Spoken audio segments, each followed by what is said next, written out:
afternoon, everyone. Good morning and good evening, depending on where you are. My name is Gabriela Gutierrez. I'm Head of International Affairs of the Ministry of Mines and Energy of Colombia. And I will be moderating this session called Renewing Energy Transition Ambitions in Latin America and the Caribbean. At the outset, I would like to thank you, all of you, for your participation in this event of the RELAC initiative, parallel to COP26. Today, we have the pleasure of organizing this event together with the Ministry of Energies of 15 countries in Latin America and the Caribbean. We begin this session with a first block of welcoming remarks in English by our three distinguished guests, and then a second block in Spanish, comprised by three panels with ministerial interventions. We start by welcoming remarks by Mr. Benigno Lopez, Vice President of the Inter-American Development Bank. Thank you very much for being with us, Vice President, and the floor is yours. Thank you. And you can stay there. There. Thank you.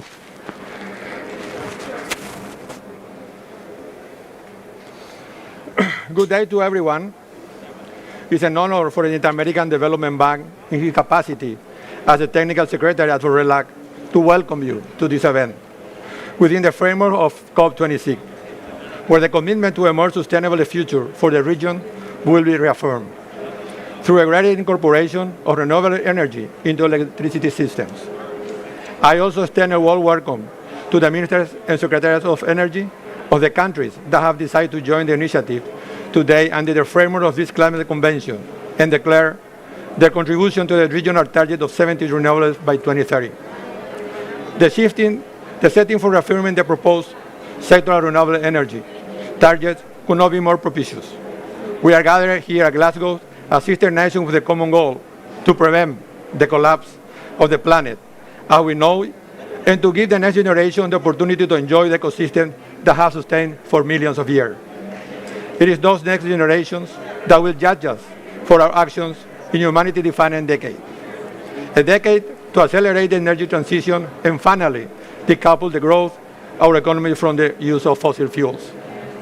This is precisely what RELAC is all about, acting in a coordinated and ambitious manner to consolidate the decarbonization of the sector that contributes most to climate change at the global level, the energy sector. The first step is the decarbonization of the electricity sector and the renewable targets that you have proposed. Ministers are not a mineral objective.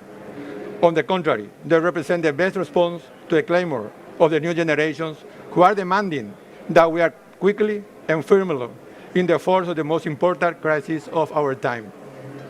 The IDB is fully aligned with this initiative through our Vision 2025, and therefore we are all willing to devote all our efforts and accompany your governments so that RELAC becomes the platform for climate action required by electricity in Latin America and the Caribbean region. It is time to act as a region, taking advantage of this platform to exchange experiences, generate capacities and knowledge, and most importantly, to ensure that climate finance resources are executed in the most effective and coordinated manner and with the greatest impact.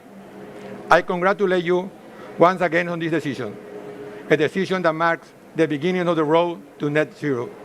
It is also the perfect opportunity at a very critical time to generate sustainable jobs, clean the air in our cities, and welcome the new era of sustainability.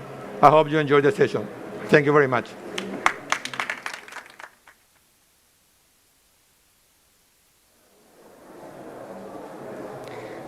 Thank you, Vice President, but I invite you to join us here if you would like to stay. I will. Next, we will have the pleasure of having Mrs. Damilola Ogunbiyi, CEO and Special Representative of the United Nations Secretary General for Sustainable Energy for All and co-chair of the UN Energy, who will provide welcoming remarks. Welcome, Mrs. Ogunbiyi. Thank you.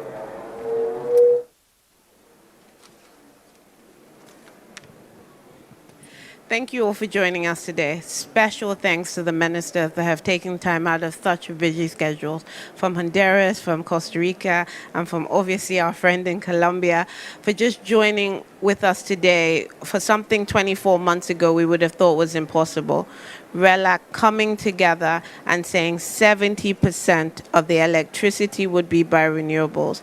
It's true leadership not just for the region, but for the world, to showcase what is possible when countries with the same common goal that focus not just on climate but also the development of their people come together and say this is what we're going to do. My role at the UN is to be able to foster these type of relationships and make sure action's on ground. And I'm thrilled about just the learning that is coming out of some truly transformative projects from RELAC that has never been done anywhere in the world. I'm also excited because the energy compacts are very clear commitments that with the right type of financing, all these countries know what they need to do. There's always this thinking that countries might not understand or they don't have the policies or the frameworks. But what RELAC has proved in these countries is that they do have the understanding, the policies and the frameworks. And some of the financial instruments that have come out from this is truly transformative. So I just feel that it's just really important that globally there is a response to this energy compact. There is a response to make sure this does happen by 2030 and really just chart the way.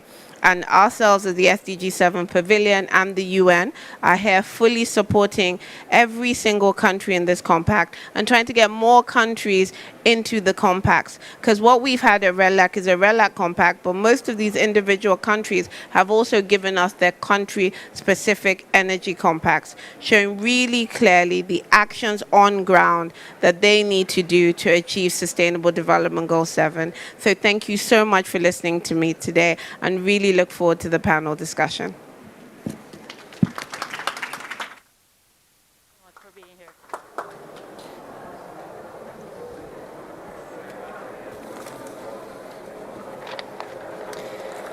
We would like to thank Mrs. Ogunbiyi for her support to the RELAC initiative and for her commitment to work together with developing countries and to raise the ambition and achieve climate and sustainable targets. We will now have a short message from Ariel Yepes, Manager of the Infrastructure and Energy Sector of the Inter-American Bank. And I would like to highlight here that the IDB acts as the technical secretariat of the RELAC initiative since early 2020 and coordinates all matters related to the execution of this initiative. Mr. Yepes will describe the main highlights and achievements of the initiatives during 2021. Welcome to the video that Mr. Yepes sent. Un saludo y una felicitación para todas las autoridades y representantes de agencias que participan en este importante evento. Para mí es un honor presentar los avances de RELAC, iniciativa de la cual tenemos el privilegio de actuar como secretaría La agenda de cambio climático y la The incorporación de climate más change energías renovables agenda en and las the incorporation of magnificaciones more de los renewables países in es una alta prioridad generation para grids in the Bolivia. various countries is Como a se high observa en priority la for the visión IDB. 2025, As you've en la que seen se in our establecen 2025 vision, we líneas established para lograr el strategic desarrollo lines económico y social de to América Latina y el Caribe. achieve En the la región estamos economic and avanzando para sustainable development descarbonizar for los the sistemas LIC region. energéticos We are y working hemos to venido apoyando con decarbonize energy diferentes systems, and we've instrumentos, been supporting tales this como effort with different asistencia instruments such técnica, as technical assistance, financiamiento y financing, propiciando el intercambio de buenas and prácticas entre los fostering the países. exchange of good El practices sector between eléctrico en countries. América Latina The y el electrical Caribe ha sector logrado in mantener the una LAC matriz region eléctrica has limpia been able to con una maintain amplia a clean participación de electrical energías grid with a very renovables high del orden del participation and share of 78%. renewables on the order of Este avance, 78%. impulsado This principalmente por la progress, generación driven primarily hidroeléctrica, by también se debe al hydroelectric crecimiento generation, que is hemos also observado due to the de growth that nuevas we've fuentes como la observed energía from solar new y sources eólica. such as solar and Esto, wind obvio, power, en los últimos and 8 this años has o been 9 años. happening in the last 8 Esta years. expansión ha sido This facilitada por expansion has been mecanismos como las facilitated subastas, by que mechanisms such constituyen as una auctions contribución de that América constitute Latina a contribution from Latin American region to the world. Achieving the ambitious Paris Accord objectives requires an acceleration of this transformation in order to limit the increase in temperature. The energy sector, and particularly the electrical sector, will be key in the provision of clean energy to other segments of energy consumption, such as transportation and industry. In this context, RELAC has continued to build as an action climate platform for the entire region. I want to highlight the success that the initiative has had. RELAC was born from an agreement involving 3 countries in 2019, Chile, Colombia, and Costa Rica. And 15 countries are now members of the initiative, and they all share a common vision and work together to achieve the goals that they've set for themselves. Likewise, a number of international agencies have joined the initiative as strategic partners as part of the efforts undertaken by these countries. Another achievement that points to the leadership of these countries is the recognition of RELAC as an energy compact within the framework of high-level dialogue for energy at the UN. RELAC seeks to achieve 70% of share for renewables in electrical grids and establish a climate action platforms that will lead us to carbon neutrality. This reemphasizes the commitment that countries in the region have dedicated to achieve SDG number 7, which includes clean energy and affordable energy for all. In this regard, countries worked intensely to progress in the consolidation of the necessary legislation and the internal role sharing and decision-making processes for this initiative. So this progress has made it become one of the key international stakeholders on climate change in the region. So in this sense, we want to call upon other countries to join our efforts and join this initiative. Thank you very much. And once again, congratulations to all of the countries who are already members of RELAC for your continuous efforts to transform the electrical sector and contribute to a better future for our population and for the Latin American and Caribbean region. Thank you. We will now switch to Spanish y vamos a empezar con una sección, un conversatorio que va a dirigir Juan Pablo Bonilla. Thank you. Now we will start a panel discussion that will be headed up by Juan Pablo Bonilla from the IDB, and he will be talking with Diego Mesa, Minister of Mines and Energy in Colombia. Go ahead, please.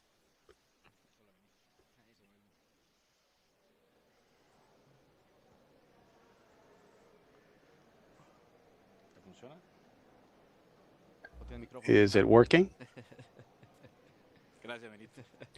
Thank you. With jet lag, you start getting confused with all types of things, including microphones.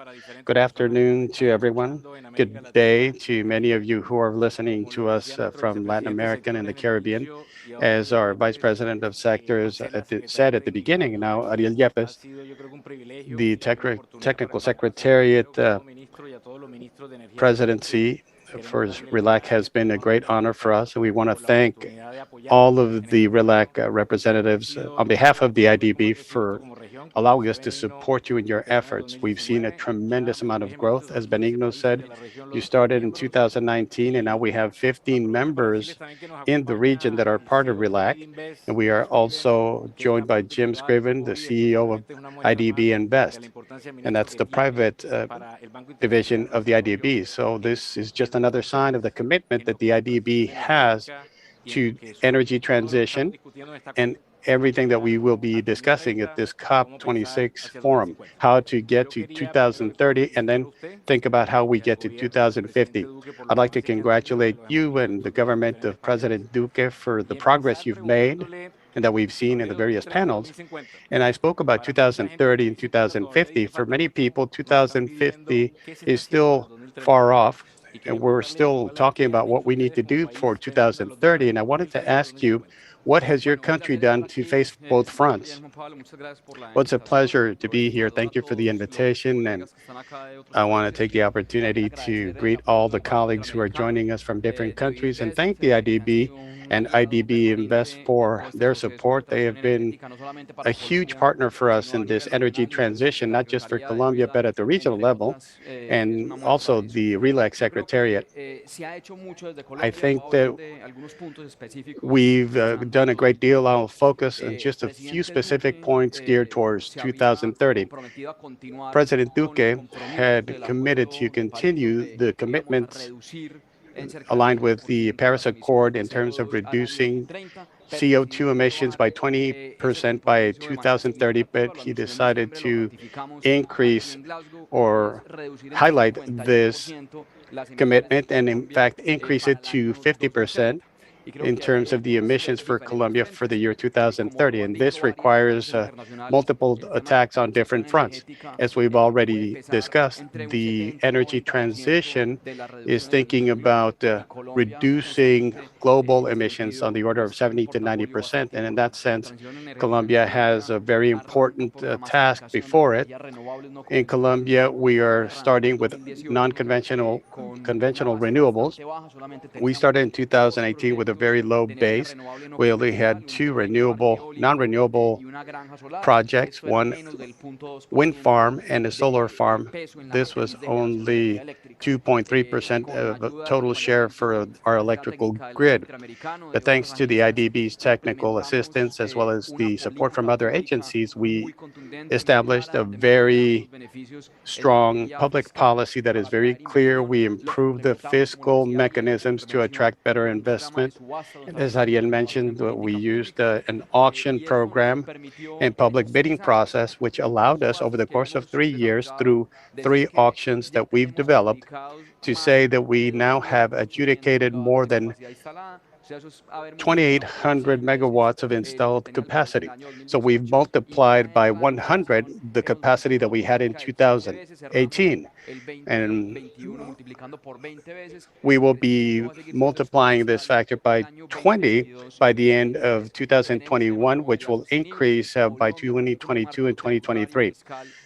Colombia also has a fiscal tax system that is very clear.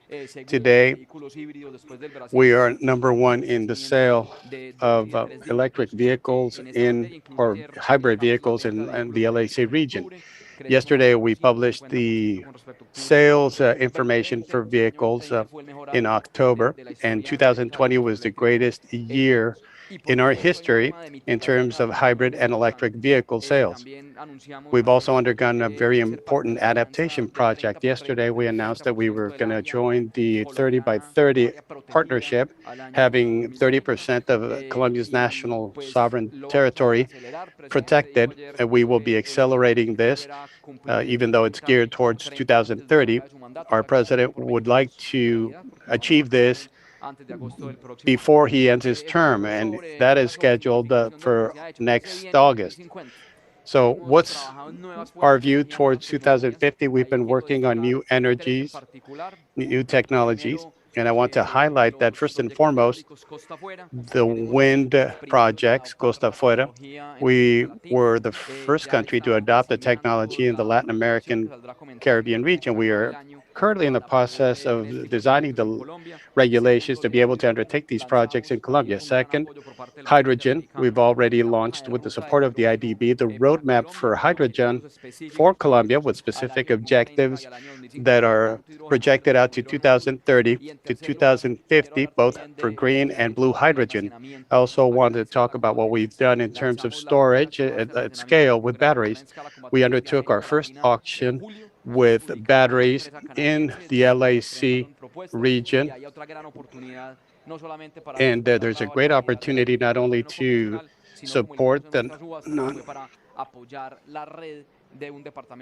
non-conventional renewables, but we also are working extensively with batteries. This, along with other initiatives, will allow us to embark on the path that we've set for ourselves, that we've discussed here in Glasgow. And our sector and our mining ministry Our Minister, Joel del Chile, has already discussed our plan for our sector related to carbon neutrality. And in numbers, we're talking about reducing CO2 emissions by 33,000 tons per year, and that's much more than what we committed to in 2030, which is 11.2 tons. Thank you very much, Mr. Minister. And you mentioned something that I think is fundamental, and that's the link with electromobility and how, as we continue to expand the renewable share in our electrical grids, we are promoting clean energy technology. At the IDB, what we say is that the more renewables we have, if we achieve the RELAC objective, then the vehicles will be a key element. You can't have this kind of an initiative and still keep selling fossil fuel vehicles.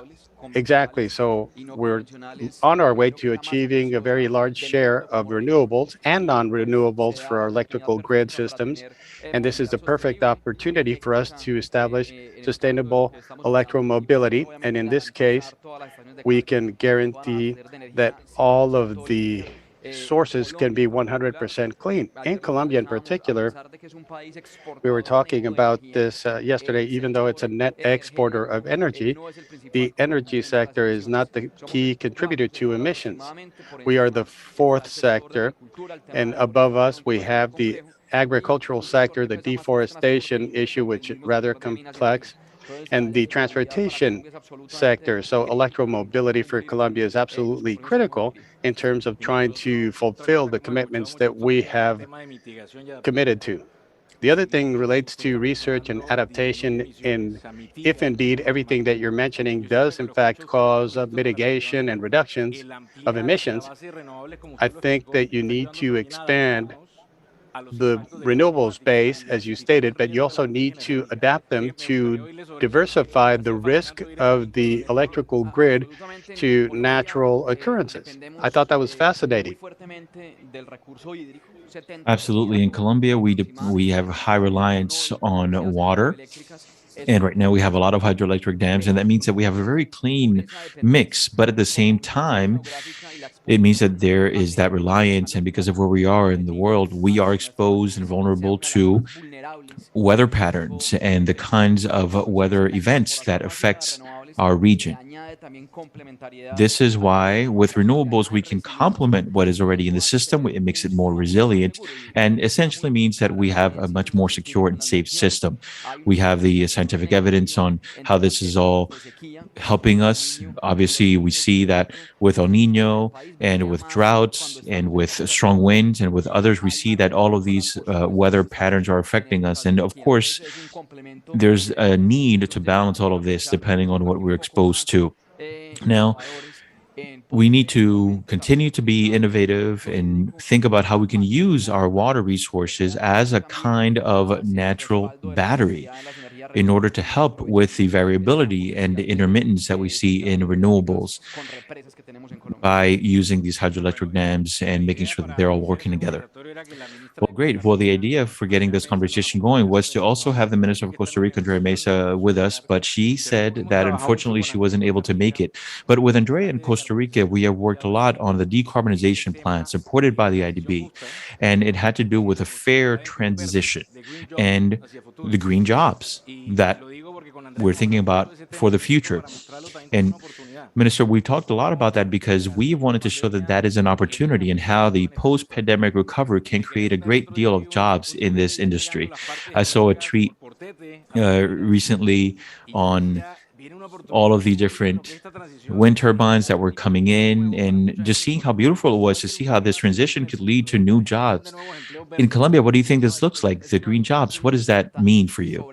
Well, I think it's one of the more important issues, particularly because of where these big solar farms and the big wind farms are actually being installed in the country, in the north of the country, in La Guajira and other departments.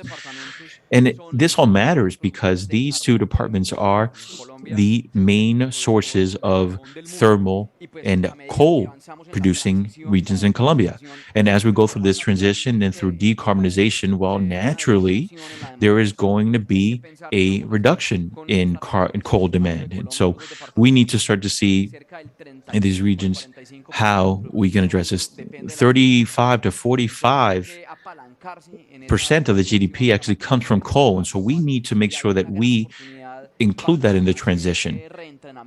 And we see that there's a great opportunity for reskilling and for more upskilling of the different communities that live in these regions so that they can actually work in these farms, in these solar farms and wind farms. And that's exactly what we're doing with the Ministry of Education. We have some vocational training in Colombia. We are creating the first renewables hub being created, and the idea is to train local communities, and we see a lot of potential there for there to also be that reskilling process taking off in that part of the country as well. Great, Minister. Let's talk hydrogen. I think that technologically speaking, that may be one of the biggest challenges we'll be facing. So for many people in the region who still don't fully understand how hydrogen works, can you talk to us about what this is all about and what's next? Well, let's talk hydrogen.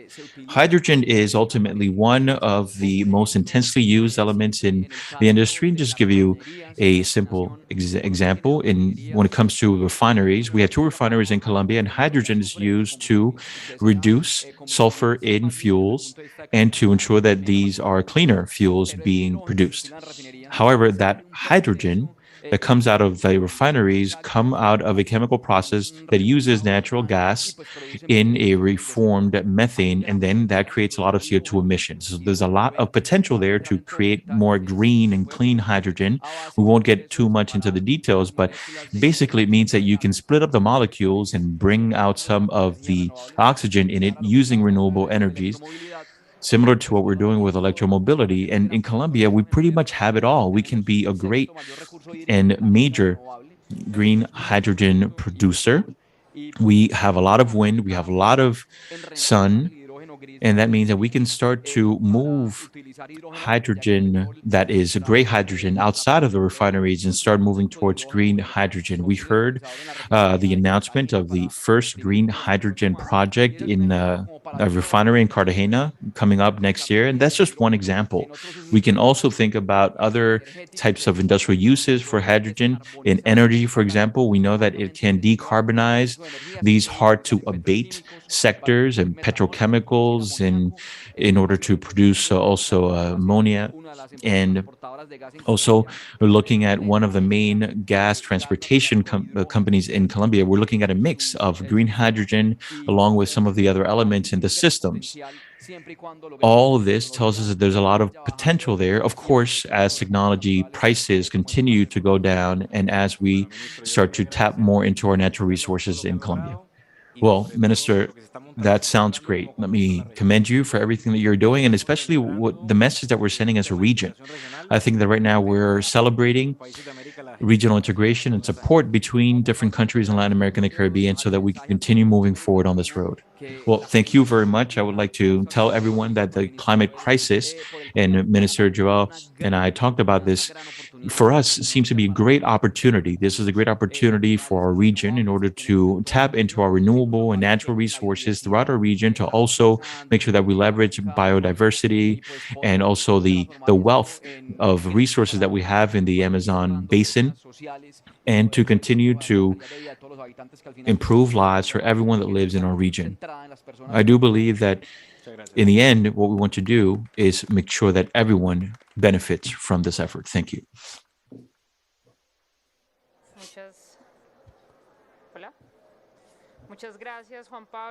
Thank you very much, Juan Pablo, and thank you very much, Minister Mesa. We're now going to hear from 2 members of the RELAC initiative, Ecuador and Bolivia, 2 leading countries when it comes to renewables share in the power sector, and they're going to talk to us about why they want to continue taking decisive action in these areas. We will now hear from Juan Carlos Bermeo, who is the Minister of Energy of Ecuador, and Franklin Molina, Minister of Hydrocarbons and Energy in Bolivia.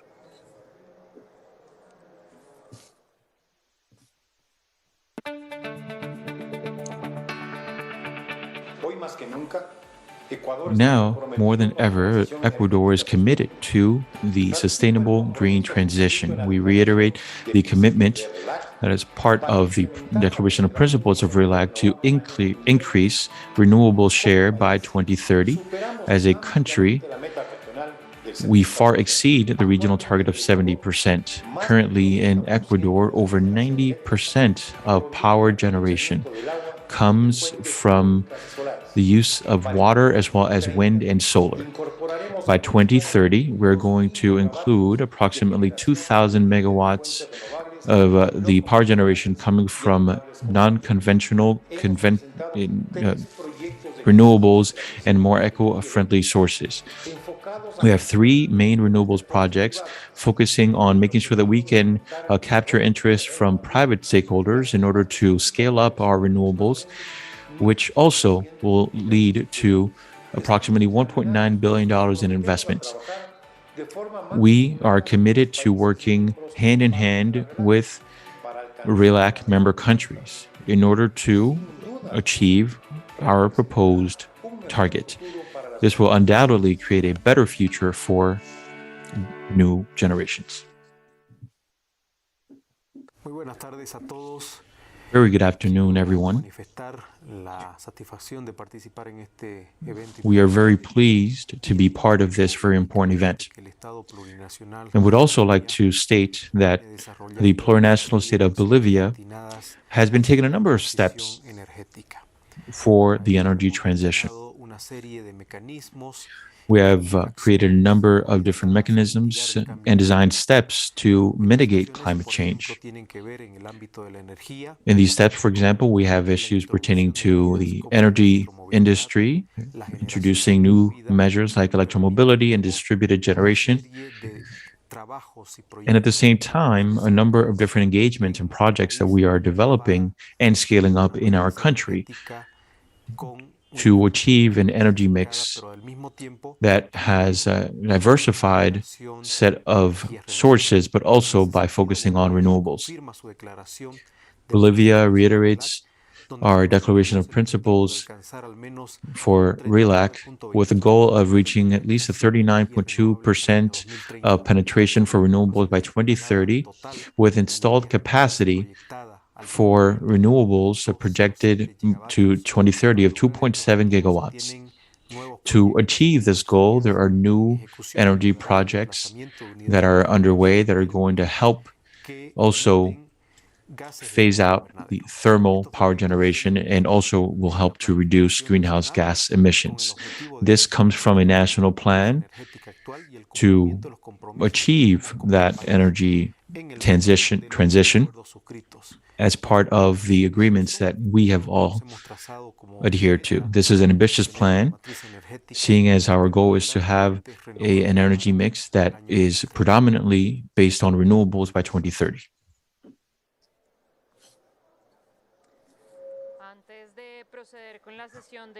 Before moving towards the induction of new members to RELAC, I'd like to highlight right now that we currently have 15 countries who are members of RELAC, with 11 countries having signed the Declaration of Principles.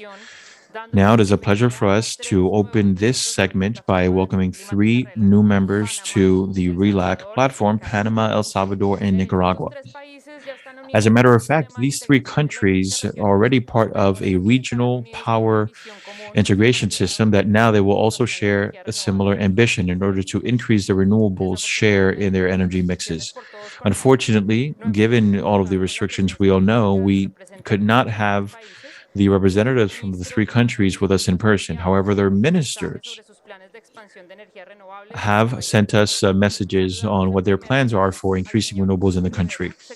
We have Jorge Rivera, who is the Secretary of Energy of Panama, and through the following message, he's going to make Panama's inclusion official, and will talk to us about how the steps that Panama is taking are in line with the energy transition in Panama.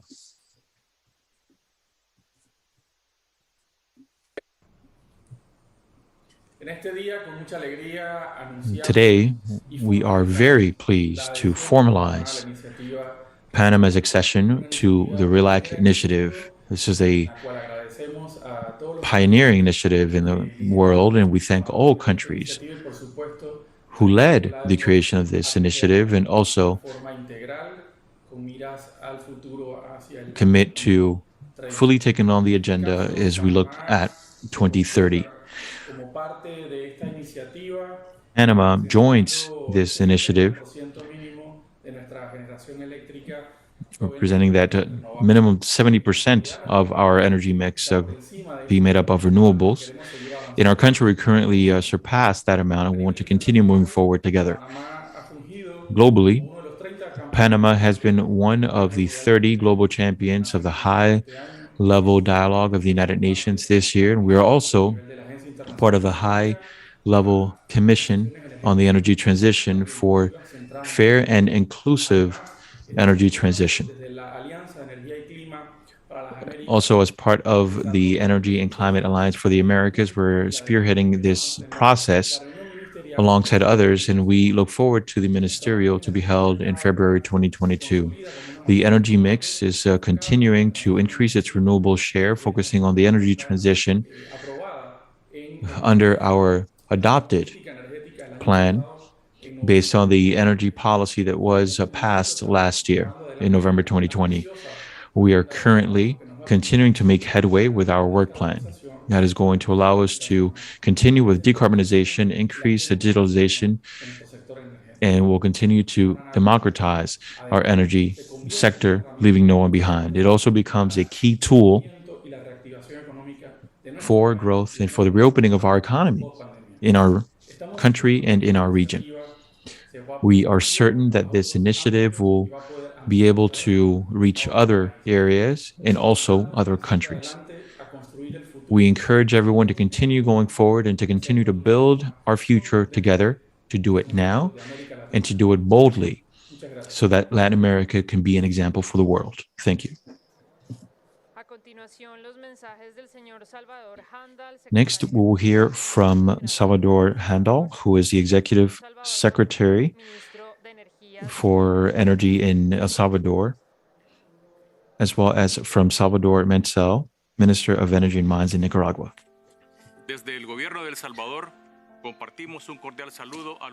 The government of El Salvador would like to acknowledge all countries and international organizations who are all attending this COP26.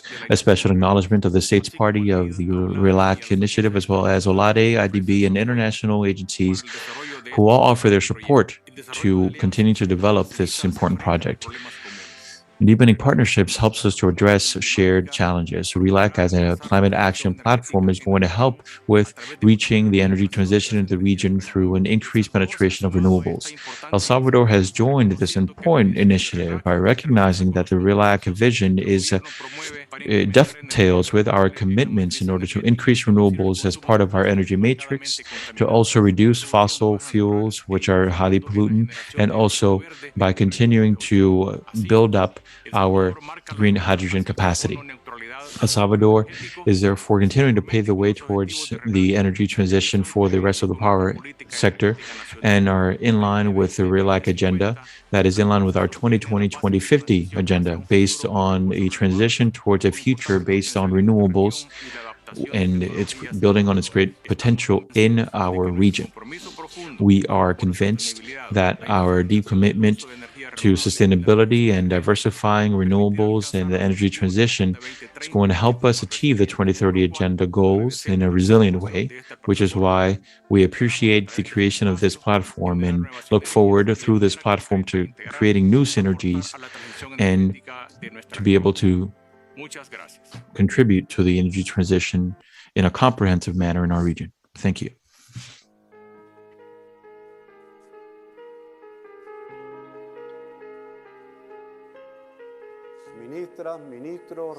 Ministers, high-level representatives, COP26 attendees, and RELAC participants from Nicaragua, allow me to express a warm greeting to you all. It is a great pleasure to share with you the progress we have achieved in the energy sector in Nicaragua. We have committed to the RELAC initiative with the generation and the use of renewables of up to 70%. We believe that this is an achievable target for our country, for Latin America, and for the Caribbean. In the beginning of 2007, Nicaragua was facing a number of challenges, but it took on these challenges by increasing energy penetration and had only 25% of renewables in its energy mix. That is when we put in place a comprehensive national plan in order to improve energy generation in our country. And today, in 2021, as of October, Nicaragua has reached 99% of power penetration. Changes in the energy mix have led to significant changes in geothermal generation, hydroelectric, biomass, wind, and solar generation, which is all the result of the changes and of the different plans that the government has adopted by looking into our natural resources, and also by ensuring that we could develop and promote renewables through a number of different laws and policies for distributed generation. This is how we're able to reach our numbers today with our energy mix, with 75% of the energy mix being made up of renewables. That is what our people are using, that is what households are using. In 2021, we're also incorporating a 300 megawatt gas power plant in the national system that is going to allow us to stabilize the system, ensure that there is reliable and safe supply for all households, and will also ensure that all of the different renewable projects that we are currently including in our plan can be delivered on from 2022 through 2023. We are also working on e-mobility through a pilot project that in a few years is going to allow us to have at least 10% of the fleet be EVs. We reiterate our commitment to new and future generations and also believe that it is on us to leave them with a cleaner, a greener, and more sustainable and humane planet. Thank you. Once again, thank you very much to Secretary Jorge Rivera and Ministers Handel and Mansell. Following these 3 declarations of principles, we now have 14 declarations of principles that have been signed as RELAC, which is great news for our initiative.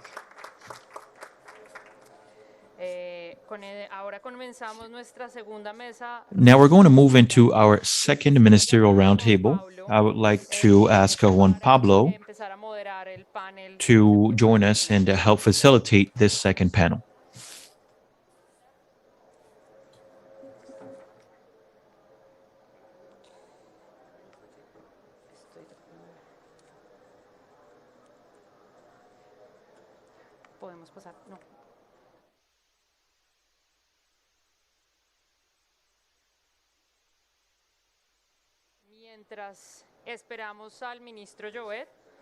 We're waiting for Minister Joel to come on the stage, but in the meantime, let's show a few more messages from other member countries. Alberto Pimentel is the Minister of Energy and Mines, and the Minister of Minister Saldivas, Minister of Paraguay for Energy. Good morning. It is a pleasure to be part of this forum. Climate change is a threat that we must take specific actions to tackle. This is why creating and generating clean energy is one of the best tools we have to combat this issue that is a threat for all of us. For Guatemala, a key priority is generating renewable energy. This is why being part of RELAC is key. The goal of this initiative is to have 70% of renewables used in the region by 2030. In this regard, we work alongside other member countries of RELAC in order to, as a bloc, move forward and share experiences as a part of an exercise that can help us grow as a region. Renewables are important for sustainable development and for our people.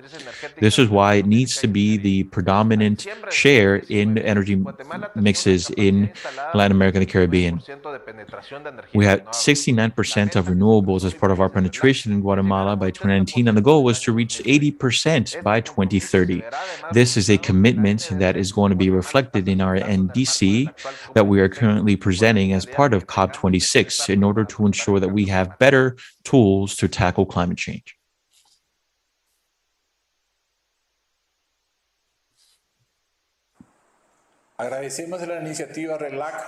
We appreciate the RELAC initiative. Thank you for this opportunity you offer Paraguay as one of the side events for COP26.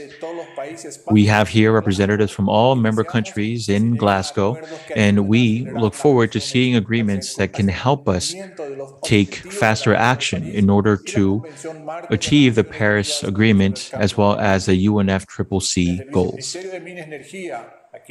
From our ministry, we reiterate our commitment to the RELAC initiative, and we look forward to being an active player in achieving the goal of having more resilience, more competitiveness, and more sustainability in the energy industry in our region, creating green jobs and improving air quality, as well as the health of our people.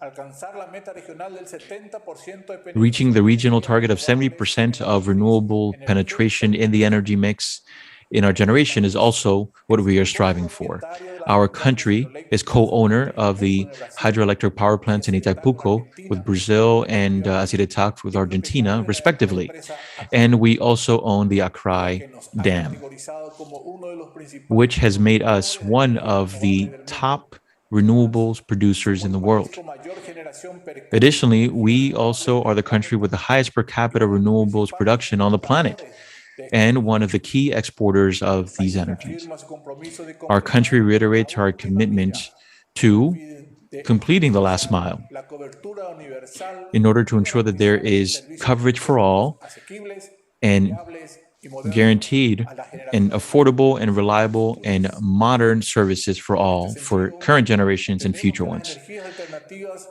In this sense, we believe that renewables, particularly solar, are going to play a key role in achieving our goals and can also be a great opportunity for Paraguay to leapfrog towards diversifying its energy mix by ensuring that there is more energy security. As part of the 2030 development plan, we have the specific goals that inform public policy in order to achieve sustainable development. One of the main goals of which is to have universal access for quality energy, alongside the increase of renewables and also reducing fossil fuels as part of the process. In line with these guidelines, the 2040 energy policy reiterates our commitment as a country to address the energy trilemma with sustainability and environment at its heart. Our country is fostering better legal and technical conditions in order to have what we need for the renewables transition. To conclude, I would like to invite you all to come discover our country and visit us.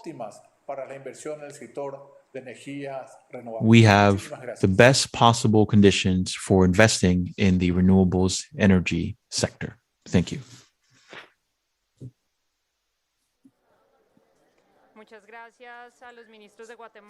Thank you very much to both ministers from Guatemala and Paraguay. Because we have the participation in a very important invitee.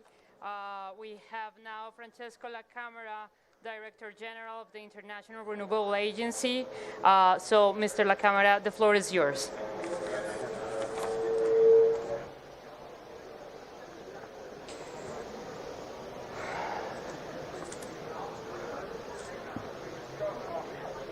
Hola. Ministro, ¿cómo está? Bien, bien. No, pues a ver. He can sit there. Okay. And then we'll just make sure that we get the people. It doesn't have a...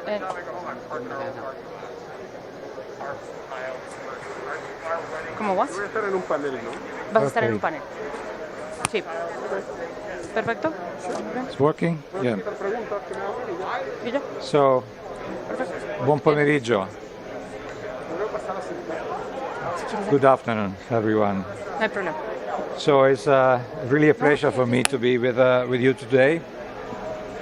I think I know a few of you, and I fondly remember the launch of the RELAC initiative at COP 20.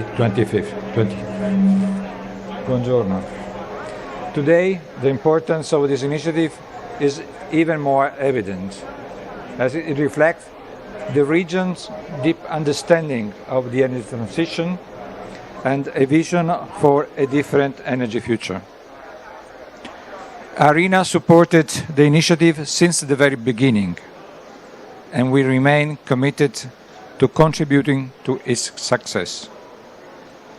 We have less than a decade to dramatically reduce energy emissions, so we must rapidly advance the available solutions. ARENA, in its World Energy Transition Outlook, shows that we still have a small window of opportunity to achieve the necessary progress, this by 2030, with focused deployment of renewables, efficiency and related infrastructure.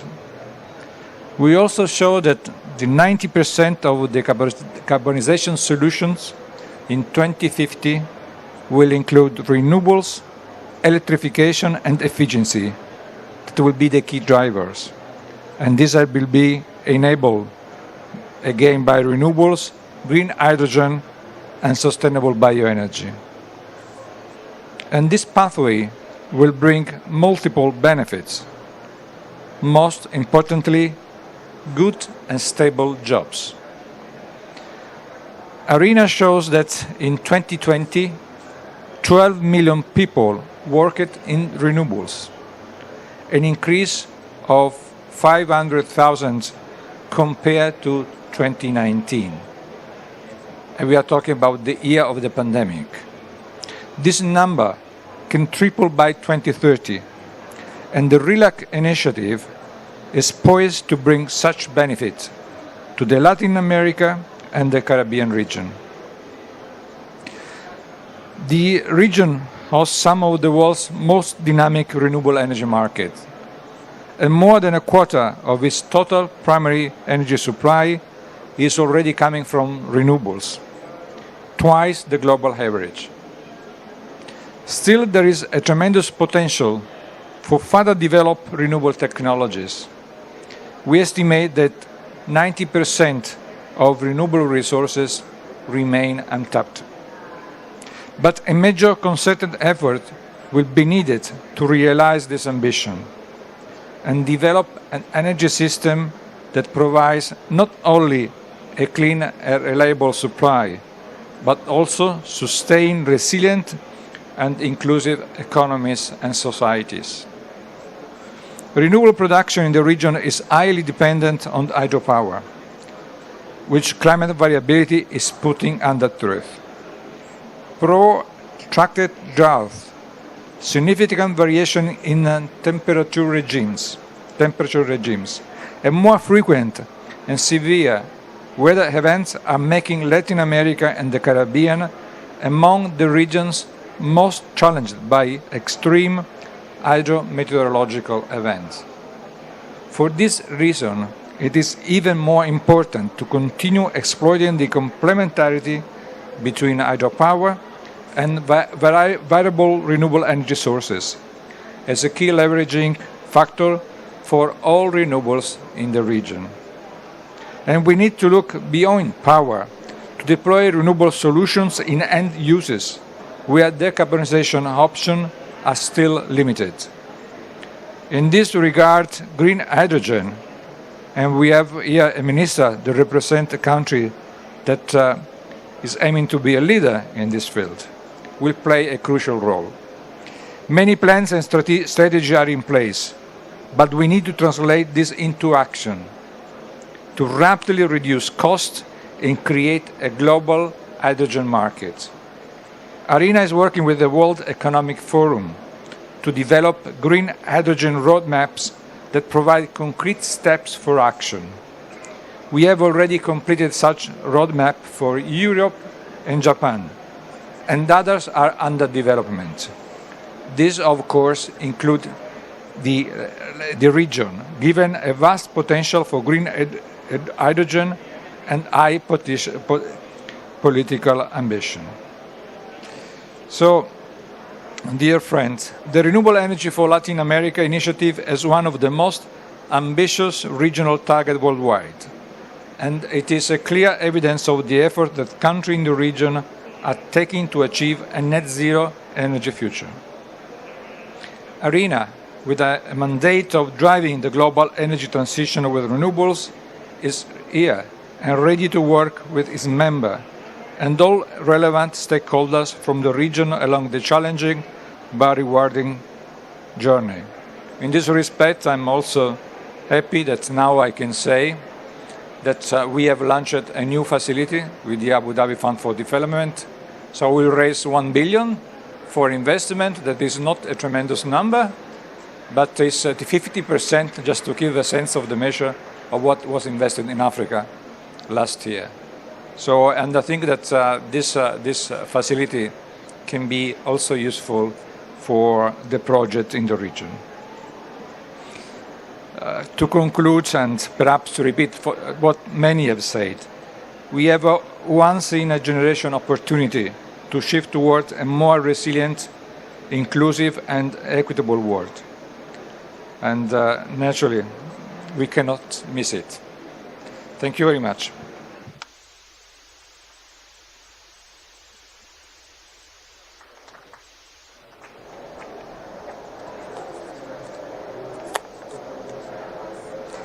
Thank you, Francesco. And now we will switch to Spanish again. And quisiera invitar otra vez a Juan Pablo para I'd like to invite Juan Pablo once again to the stage so that he can serve as moderator for the panel in which Minister Joel will be participating in. And the minister from Honduras, right? Yes, please.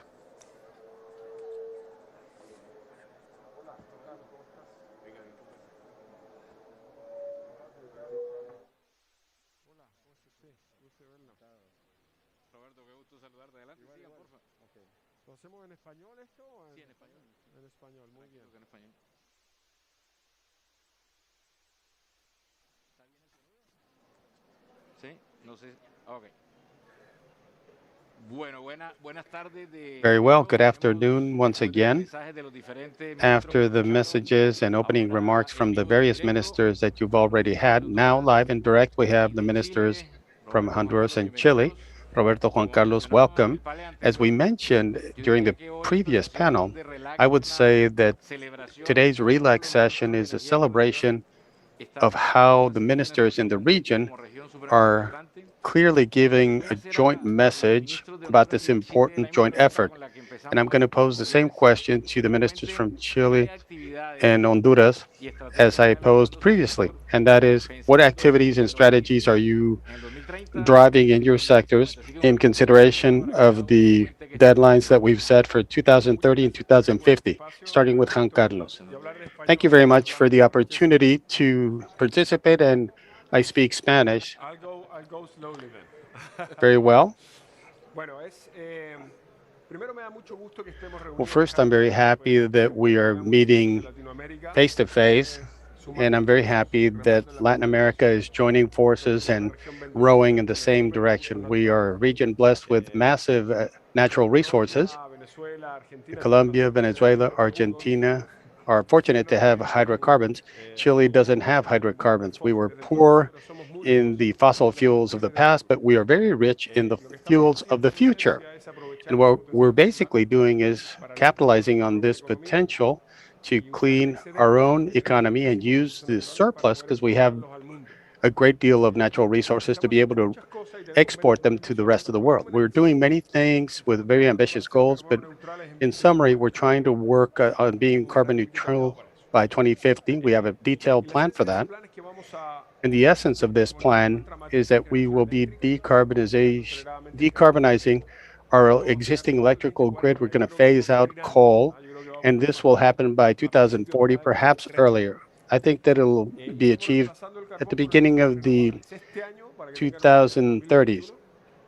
And for this year, we will be inaugurating 6 gigawatts of solar and wind power.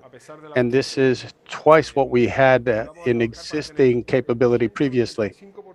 And we're going to be working towards 80 to 85% share of renewables by 2030 in the grid and 100% renewables for 2050. And we believe that this is going to be more than possible if we work along the system in transmission lines and in storage facilities as well.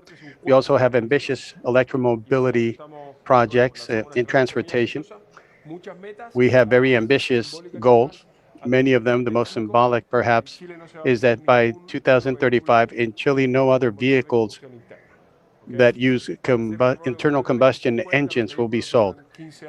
So by the time 2050 comes around, most internal combustion vehicles only have a shelf life of about 15 years, so we will be phasing them out.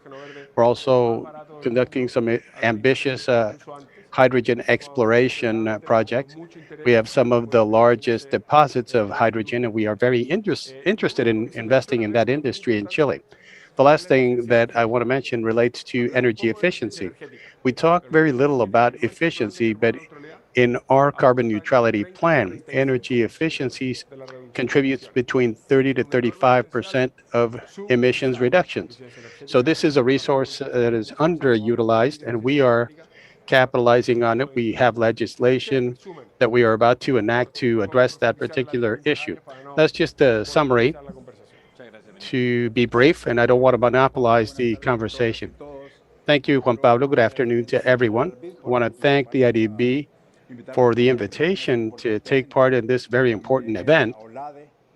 Additionally, I want to thank Olade and Irena, and we are now members of Irena. And I want to extend thanks to Minister Juan Carlos Joel Pineda, because we have an existing collaboration between both countries, and Chile has been helping us to incorporate new technologies to be able to create links between the governments and communities, especially in rural areas. So the Chilean government has supported us with a strategy that relates to a participative community model that has been very beneficial. I want to thank Minister Mesa from Costa Rica, because we have an agreement with Costa Rica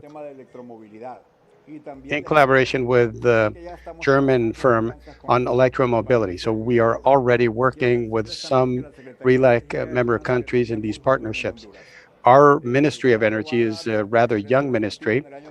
It was approved in 2017, and we started operation in November of 2018. I'm the first Minister of Energy in the history of our country, and we started with a clean slate, but we've been progressing extensively in this recent years. We've established partnerships, as I stated, with a number of friendly countries, members of IRENA, OLADE. We work with the IDB. We also work with the Department of State in some projects that are geared towards achieving these goals. In particular, I'd like to mention that from 2007 to date, Honduras has seen some important progress in the transition from an electrical grid that is primarily run on hydrocarbons to one that uses renewables. So far, we have only a 30% share of renewables and 70% that is based on hydrocarbons.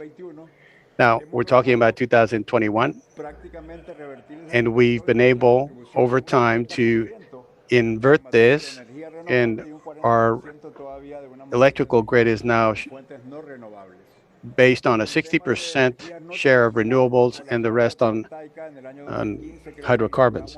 And in terms of photovoltaics, in 2015, we established one of the largest solar farms in the entire Latin American Caribbean region, with 450 megawatts. Of this, 20% is represented by hydroelectric generation sources. Another 20% is based on photovoltaic resources, and we also have a large share of biomass facilities. Like other countries, we are firmly committed to achieve the 70% penetration by 2030. In the particular case of Honduras, we believe we're going to achieve about 64.15%, which is lower than what Costa Rica has or that Panama has. But we continue to move forward, and we will continue to move forward until we achieve our goals. From the standpoint of what Minister Joel mentioned in terms of efficiency, we're working on developing an efficiency project. It's a very interesting project to support our population, particularly the population that is represented by low-income families. Honduras has a population of 9 million people, and we have a program that will distribute 5 million light bulbs to more than 1 million families in the entire country. And these are high efficiency light bulbs, and this will have a key impact on the impacts from climate change. It will reduce emissions, and it will also reduce the demand for generation of energy.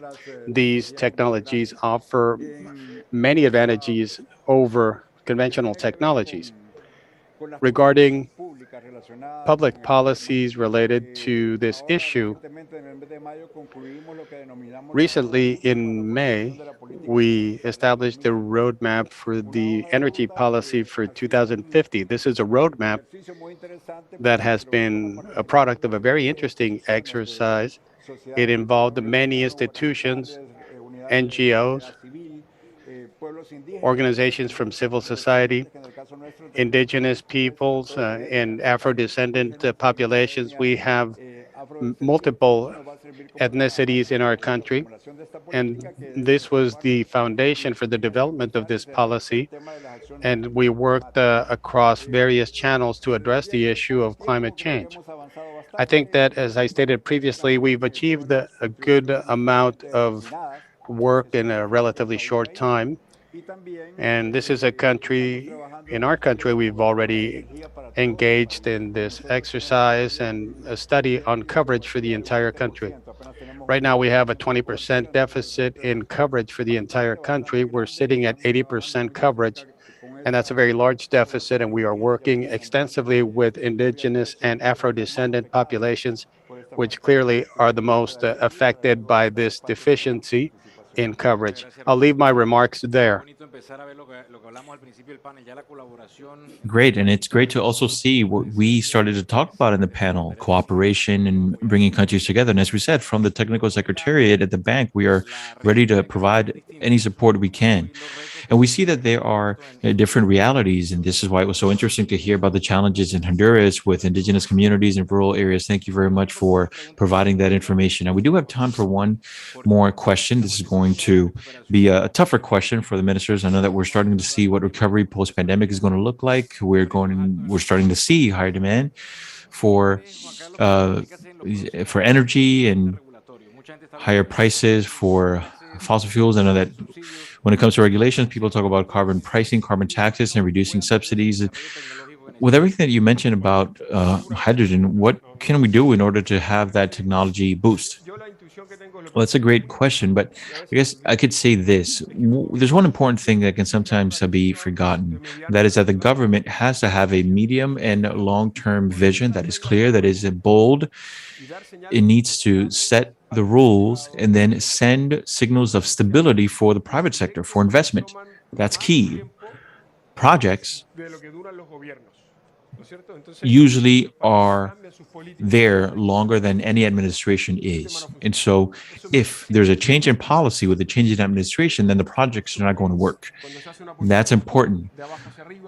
And usually when you have that bottom-up policy, a development process with all of the stakeholders, this is what needs to be sent out as a signal, is that there's going to be continuity no matter what administration is there. And the second component is that there needs to be a clear message sent about how quickly things can go. Things need to go as quickly as possible, but not faster than they should go. And what do I mean by that? Sometimes people say, well, let's say Chile, for example, we had a situation where people were saying, well, let's get rid of coal in 2 years. But then essentially it means that if we were to actually do that, we would have to bring up prices because we need to take a different route. But then if we do that, then we're going to lose momentum on this transition because people are going to complain and not be able to necessarily pay their bills. And this is what we saw in the transition in Canada. Justin Trudeau, for example, talked about carbon pricing and showed very clear and ambitious goals, but they were all phased goals. And part of the revenue coming from that phase out of coal and using the renewables can help develop more of these renewables. And so part of that was also ending up as a rebate for families in order to offset the impact that new tax bill is going to have on their wallets. And so this is how you can help the business sector, but also help households. And so we can be ambitious and we can help the most disadvantaged and make sure no one is left behind, which is all key when it comes to economic recovery, and particularly for developing countries like ours. Great. Well, what I'm being told is that we have used up the time for our panel. So let me thank you all for being here. Thank you to all of the ministers who have been with us, both in person and online. Thank you to everyone who is here. Thank you to everyone who also connected and who were with us for the entirety of the event. Thank you very much.